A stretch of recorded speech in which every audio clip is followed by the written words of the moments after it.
kasus kekerasan seksual bermunculan.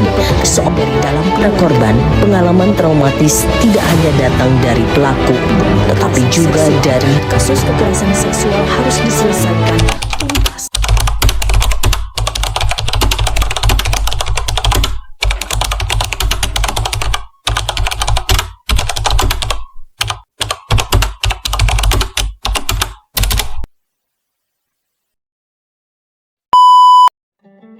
Assalamualaikum warahmatullahi wabarakatuh. Perkenalkan, nama saya Adi Pamudiansah, Prodi Teknologi Informasi. Video ini saya buat untuk memenuhi tugas mata kuliah praktikum ibadah dengan dosen pengampu Ibu Yulianti Mutmainah SHI MSOS. Ketika kita mendengar kata zakat, yang sering terlintas di benak kita adalah kewajiban ibadah dan hitung-hitungan harta. Padahal, zakat juga memiliki makna kemanusiaan yang nyata dalam merespon kerentanan hidup manusia. Melalui zakat, agama tidak hanya mengatur hubungan manusia dengan Tuhan, tetapi juga membangun kepedulian terhadap sesama. Karena itu, insya Allah melalui video ini saya ingin membahas zakat secara lebih utuh, tidak hanya sebagai kewajiban ibadah, tetapi juga sebagai instrumen kemanusiaan yang memiliki peran nyata dalam kehidupan sosial. Secara bahasa, zakat berarti bersih, tumbuh, dan membawa keberkahan. Makna ini seolah memberi pesan bahwa zakat bukan sekedar mengurangi harta, tetapi justru menumbuhkan kehidupan yang lebih layak bagi orang lain. Dengan kata lain, zakat tidak hanya membersihkan kepemilikan, tetapi juga membersihkan relasi sosial kita sebagai sesama manusia.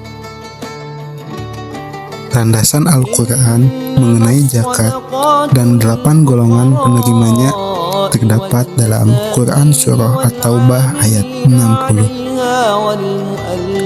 Ayat ini memperlihatkan bahwa zakat ditujukan kepada mereka yang berada dalam kondisi keterbatasan dan kerentanan hidup.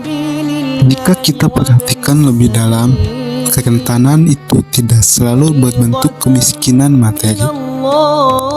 Ada kondisi ketika seseorang kehilangan rasa aman, akses hidup, dan martabatnya secara bersamaan.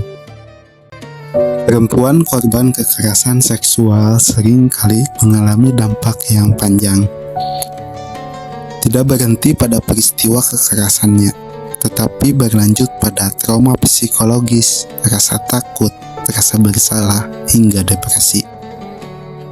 Dalam banyak kasus, korban menarik diri dari lingkungan sosial karena stigma. Sebagian kehilangan pekerjaan, putus sekolah, atau terputus dari keluarga dan komunitasnya. Di sisi lain, mereka juga dihadapkan pada beban ekonomi, biaya pemulihan, kebutuhan hidup sehari-hari, serta ketidakpastian masa depan.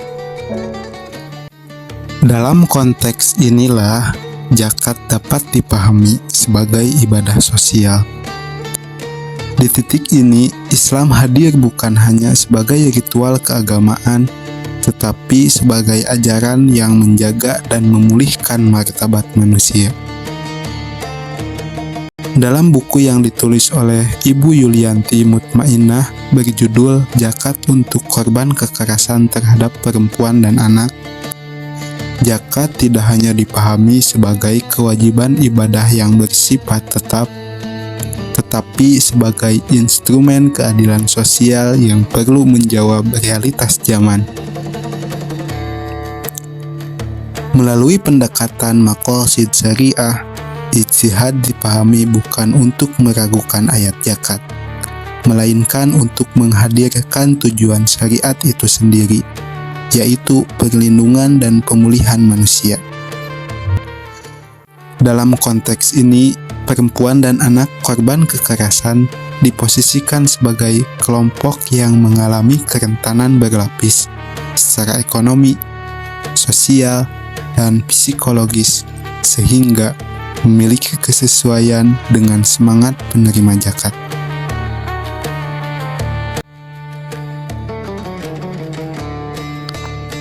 Pembahasan ini merupakan refleksi saya sebagai mahasiswa terhadap materi yang dipelajari, bukan untuk menyederhanakan persoalan, tetapi untuk membuka cara pandang bahwa zakat memiliki makna yang sangat luas. Semoga zakat tidak hanya kita pahami sebagai kewajiban ibadah, tetapi juga sebagai wujud kepedulian terhadap sesama. Terima kasih sudah menyimak video saya. Khairul kalam. Wassalamualaikum warahmatullahi wabarakatuh.